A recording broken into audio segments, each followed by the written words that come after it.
One question I get a lot is, once you learn a phrase, what do you do with it? So I'm going to answer today how you can take one phrase and get the most out of it. So here we go. I'm just going to take an E major phrase by Bach from its partita.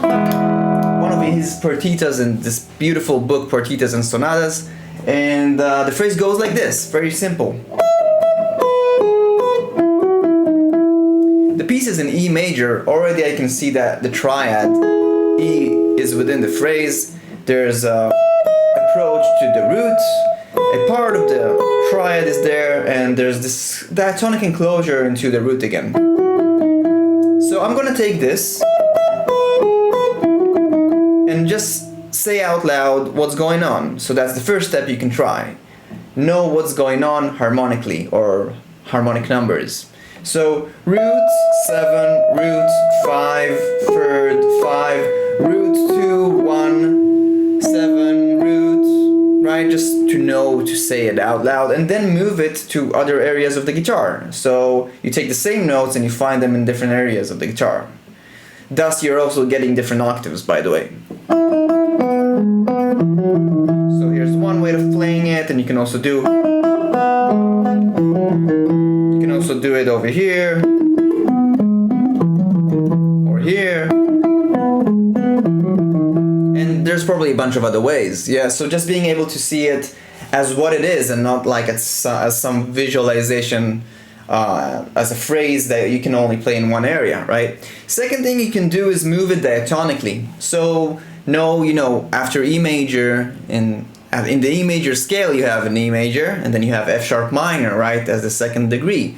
So that's all about diatonic awareness. So, to have the diatonic mobility, so to speak.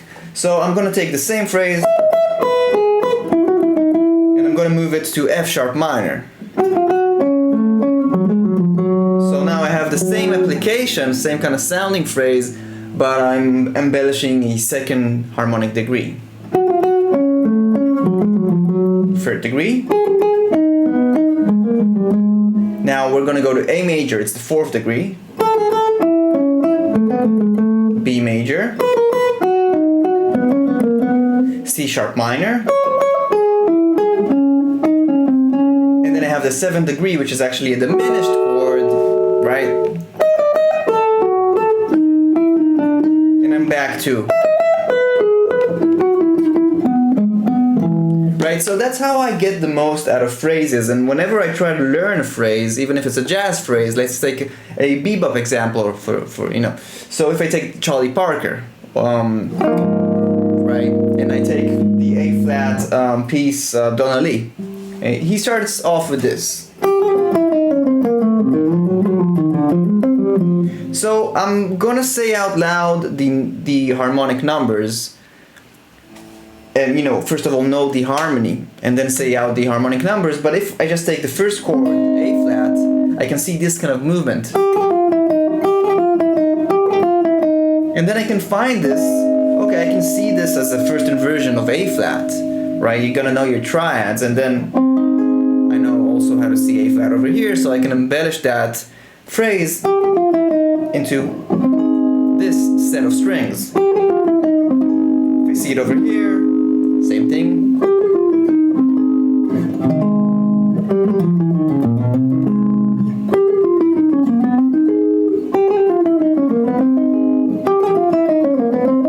So I take the idea, the lick I learn, and I learn it in as many places that I can, and really understand the construction of how it's built. Oh, I see this is the first inversion phrase, here's the half step, here's a chromatic movement from the 6 to the 5, and maybe I'm doing this enclosure to the third. And then I can see it also over here, right? So that really means that whenever you practice, not only you need to know the notes on the guitar, you also really want to know the functions of the notes you're playing in order to get the most out of it. Now, just like we did with the Bach thing, now we can do the same thing. We can move this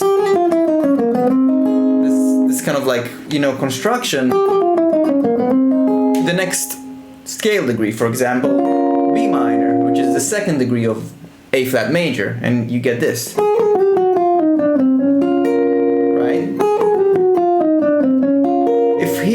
had this approach and then a chromatic approach, and we added this enclosure into the third. Same goes to if we were on B flat minor. We would do this, which is kind of like a movement, diatonic movement from the root to its 7. Then a chromatic approach from the 6 to the 5. And then an enclosure, whatever we can come up with, to land on the third.